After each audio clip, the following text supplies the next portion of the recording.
let's move together. I believe in one God, the Father.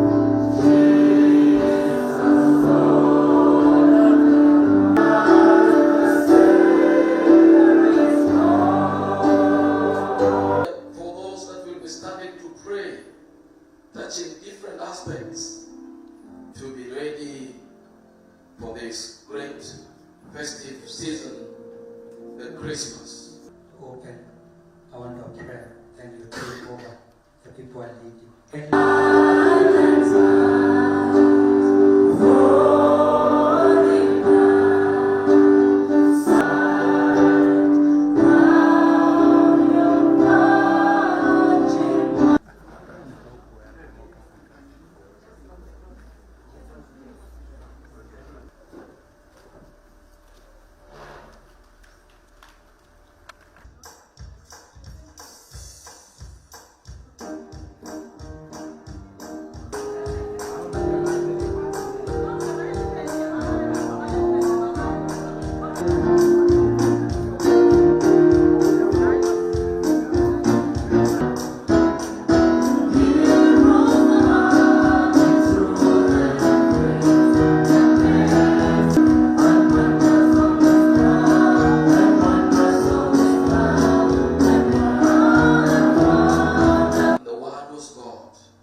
The CS for Treasury said that Kenya is broke.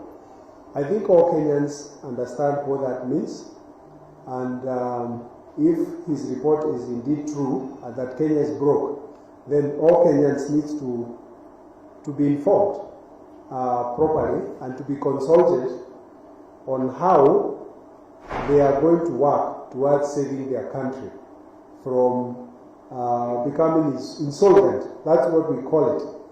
However, we appreciate the measures that the national government has put in place at the National Treasury.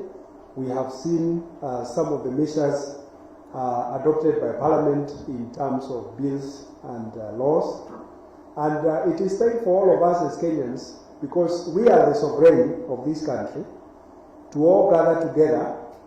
The economy is too important and so sacred to be left only to the bureaucrats in Treasury.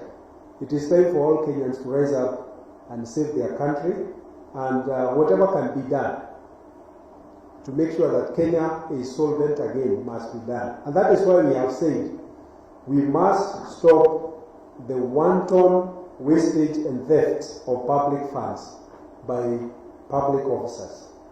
We also have said that the government must live within its means. We know that Kenya raises about 2 trillion shillings from ordinary revenue every year. So the budget of Kenya should not go beyond 2 trillion. But we have a very big budget that is financed through borrowing. And then we have also said excessive borrowing that is not in accordance with the law, that is not oversighted by Parliament, who are the representative. We still believe that there is no taxation without representation. So we must live within our means, and we must stop the theft, and we must all work together. This is not a responsibility of National Treasury. It's a responsibility of every Kenyan to save our country and to make sure that the little money that we are raising through taxes does not end up in pockets of a few. When the Treasury is saying the country is broke, we should not be seeing creation of additional positions for a few so that they can earn salaries and allowances.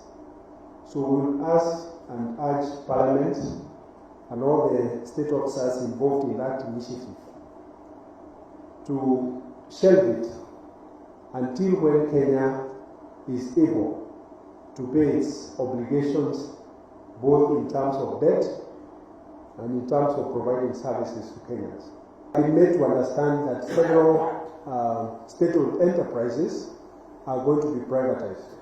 We are also aware that the state-owned enterprises have been a cause for alarm because of the spend they have on the budget.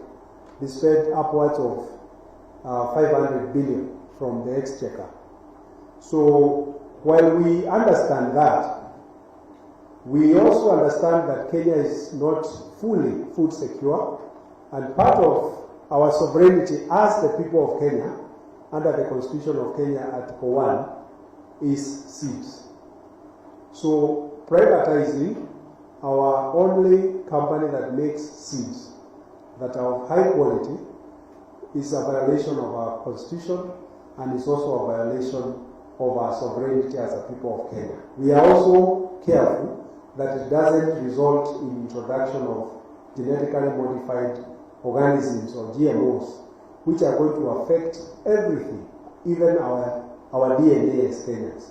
We want to preserve our DNA by having control of Kenya seed.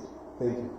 So we are urging all players on both sides of the political divide to wait until this report is adopted by the House. As to whether there will be a referendum or not, that is a decision by Kenyans, not by politicians. Thank you.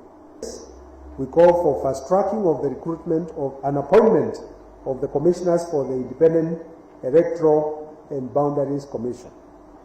On its part, we urge the IEBC Secretariat to put in place the measures necessary to prepare for the boundaries review process. We especially urge that a nationwide sensitization campaign be rolled out to ensure that the people's expectations are aligned to the provisions of the Constitution.